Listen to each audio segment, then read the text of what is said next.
इसके पॉलिटिकल मकासद थे ना। जो जो इमरान खान को छोड़ता गया वो बेगुनाह होता गया, और जो जो इमरान खान को छोड़ने से इनकार करता गया वो गुनाहगार होता गया। ये आप आईजी पंजाब जो उस वक्त का था उसकी अगर आप बात सुने तो ये एक चार्ट दिखा रहा है, देखें आईजी, ये देखें आप।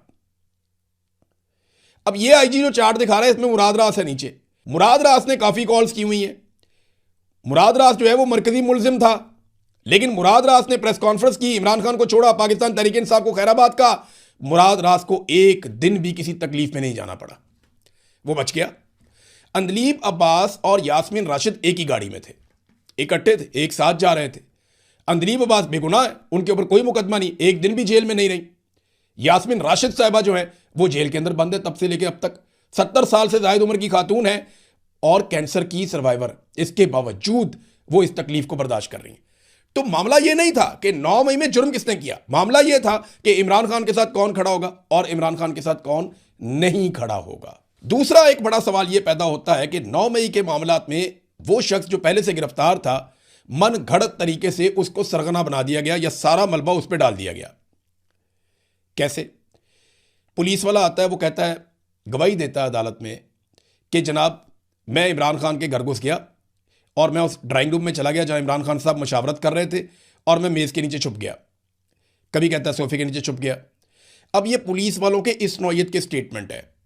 अब मैं ज़ाती तौर पे इमरान खान साहब को मिलने के लिए उस ड्राइंग रूम में गया हूँ, 3 से 4 सिक्योरिटी बैरियर हैं।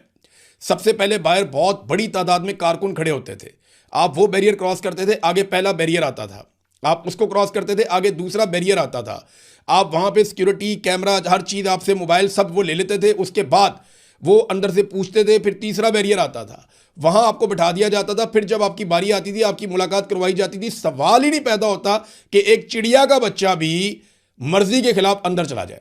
और वो पुलिस वाला कहता है मैं सलमानी टोपी पहन के अंदर चला गया और मैं जाके मेज़ के नीचे घुस गया। वो छोटी सी मेज़ है 2 फुट की, वो मेज़ ले जाके अदालत में रखनी चाहिए, इसको बोलो नीचे घुसेज के। वो मेज़ आपने देखी है जिसके ऊपर इमरान खान साहब लात रख के बैठे होते थे, वो उस मेज़ के नीचे घुस गया पुलिस वाला, और उसने ये दावा किया कि जनाब मैंने ये सारी साजिश सुनी है। ये एक बहुत बड़ा सवाल पैदा हुआ कि ये कैसे हो सकता है। नंबर 3, एक ही शख्स एक वक्त में एक ही शहर में मौजूद हो सकता है ना, एक ही जगह पे मौजूद हो सकता है, लेकिन यहां 9 मई में एक बहुत बड़ी गलती सरकार ने यह की, एक तो सैकड़ों मुकदमा दर्ज कर दिए और एक एक आदमी पे एक एक वक्त में कई कई शहरों में मुकदमा दर्ज कर दिए। यानी शाह महमूद कुरैशी साहब पर 6 मुकदमा दर्ज किए गए, 6 अलग अलग जगहों पे। यास्मीन राशिद के साथ ये किया गया, उमर अयूब साहब के साथ ये किया गया, शिबली फराज, जरताज गुल, एजाज चौधरी, महमूद रशीद, उमर सरफराज चीमा, हमाद अजहर, मुराद सईद, शहबाज गिल, जुल्फी बुखारी, ये दोनों पाकिस्तान से बाहर थे, इन पे पाकिस्तान में कई मुकदमा दर्ज हो गए। आलिया हमजा, सनम जावेद, ये एक जगह पे थे लेकिन इनके ऊपर डिफरेंट शहरों में अलग अलग जगहों पे मुकदमे दर्ज कर दिए गए कि ये वहां पे भी तबाही फैला रहे हैं, वहां पे भी तबाही फैला रहे हैं, वहां पे भी तबाही फैला रहे हैं। How is it possible? क्या ये मुमकिन है? ये किसी जुरिस्प्रूडेंस पे आप साबित नहीं कर सकते, ये पॉसिबल नहीं है। आप क्रिमिनल लॉ के ये बात खिलाफ है, लेकिन इस किस्म के मुकदमा बनाए गए जिससे एक बहुत बड़ा सवाल पैदा हो गया। चौथा एक बहुत बड़ा सवाल पैदा हुआ कि जजेस के ऊपर शदीद तरीन दबाव डाला गया 9 मई के मुकदमात में लोगों को फिक्स करने के लिए। मियाँ वाली में 9 मई के मुकदमात में एक जज साहब थे मोहम्मद अब्बास। ISI वालों ने फैसला जब वो देने वाले थे तो उनसे मिलने की ख्वाहिश का इजहार किया, उन्होंने इनकार कर दिया, तो जज साहब और उनकी फैमिली को धमकाया गया। जज साहब ये बात रिपोर्ट करते रहे, घर का गैस का मीटर उड़ा दिया गया, जाली बिल भिजवाए गए, अहले खाना को सवालनामे भिजवाए गए, अदालत के बाहर फायरिंग से ट्रांसफार्मर एक उड़ा दिया गया, और जिस दिन जज साहब ने फैसला करना था उस दिन अदालत की नाकाबंदी करके रास्ते ही बंद कर दिए गए। मगर फिर भी जज मोहम्मद अब्बास साहब ने इंसाफ कर दिया, तो जजों पे बहुत दबाव डाला गया। लाहौर हाई कोर्ट के चीफ जस्टिस मलिक शहजाद को उन्हें तब्दील कर दिया गया, मलिक शहजाद खान को, यानी वो बात नहीं मान रहे थे, वो कंट्रोल नहीं हो रहे थे, उनको तब्दील कर दिया गया। फिर बहुत सारे मनपसंद जजों को लाकर मनपसंद सजाएं सुनवाई गई। एक जज ने खुद ये स्टेटमेंट दिया था कि MNA अहमद चट्टा, राणा बिलाल एजाज, इनके हवाले से उन्होंने बताया MNA शफकत ऐवान को जो वकील हैं कि ये तो दोनों बरी हैं, इनका तो कोई कसूर ही नहीं है, इन पर तो बहस ही ना करें आप, लेकिन उसके बावजूद फिर सजाएं हुई।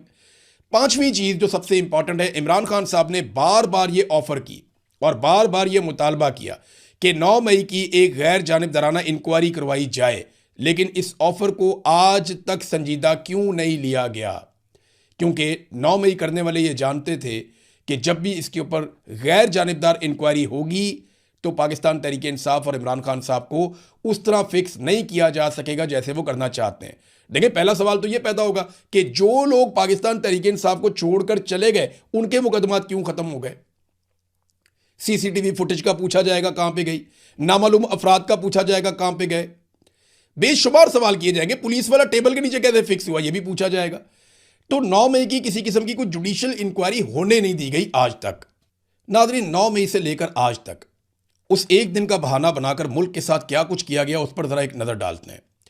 पाकिस्तान की मईशत तबाह कर दी गई, अमन व अमान बर्बाद कर दिया गया, जमहूरी सियासी निज़ाम ख़त्म कर दिया गया, मीडिया को मुकम्मल तौर पर कंट्रोल कर दिया गया, अदलिया को यरगमाल बना लिया गया, आइन में मनपसंद तरामीम करके आइन का हुलिया बिगाड़ दिया गया, मुल्क में इंसानी हकूक़ की धज्जियाँ उड़ा दी गईं, पाकिस्तान तहरीक इंसाफ का इंतखाबी निशान छीन लिया। वो फिर भी इलेक्शन जीत गए तो 8 फरवरी को उनका मैंडेट भी छीन लिया। इमरान खान पर 200 से ज़ायद मुकदमात बना दिए गए। आसिम मुनीर ने अमली तौर पर पाकिस्तान की मुकम्मल कमांड संभाल ली। बोगस मुकदमात इमरान खान पे बनाए गए। अवाम को महंगाई, बेरोजगारी और गुर्बत की चक्की में पीस कर रख दिया गया।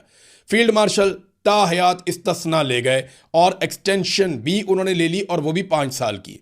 पाकिस्तान ने रिकॉर्ड कर्जे लिए, मुल्क को एक बड़ी जेल में बदल दिया गया। लोग मुल्क को छोड़ छोड़ कर अपना सरमाया लेकर भागने लगे, और अब तक पाकिस्तान में ब्रेन ड्रेन जारी है। 4 मरतबा एहतजाज करने वाले पुरअमन मुजाहिरीन के ऊपर गोलियां चला दी गई और लोगों का कत्लेआम किया गया। जबरी गुमशुदगियां पाकिस्तान में नॉर्मल बना दी गई। करप्शन के केसेस जो हुक्मरानों के ऊपर थे वो सारे ख़त्म कर दिए गए। फॉरेन पॉलिसी पाकिस्तान की बदल डाली गई। पार्लियामेंट बेअसर हो गई। अवाम और इदारों के अंदर एक बड़ी खलीज पैदा हो गई 9 मई के बाद।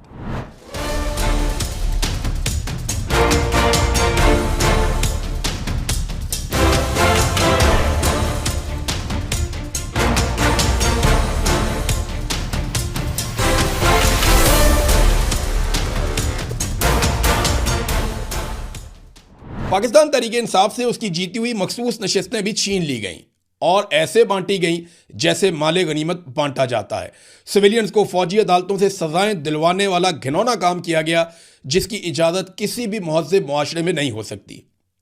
यानी जर्नैल कह रहे हैं कि ये हमारा गुनहगार है और कर्नल बैठा हुआ है जज की सीट पे, तो वो कैसे फैसला कर सकता है जर्नैल की मर्जी और मंशा के खिलाफ। सवाल तो ये है ना कि जब आसिम मुनीर साहब और बाकी जर्नल फिक्स करना चाहें किसी एक शख्स को, किसी एक मुजरिम को, तो एक कर्नल की क्या जुर्रत है जिसके इदारे में सिर्फ यही समझाया जाता है कि यस सर, पहले दिन से लेकर आखिरी दिन तक यस सर के अलावा तो वहां कुछ है नहीं। तो वो कैसे ऐसा कर सकता था कि उनको बाइज्जत बरी कर देता या उन्हें बेगुनाह डिक्लेयर कर देता।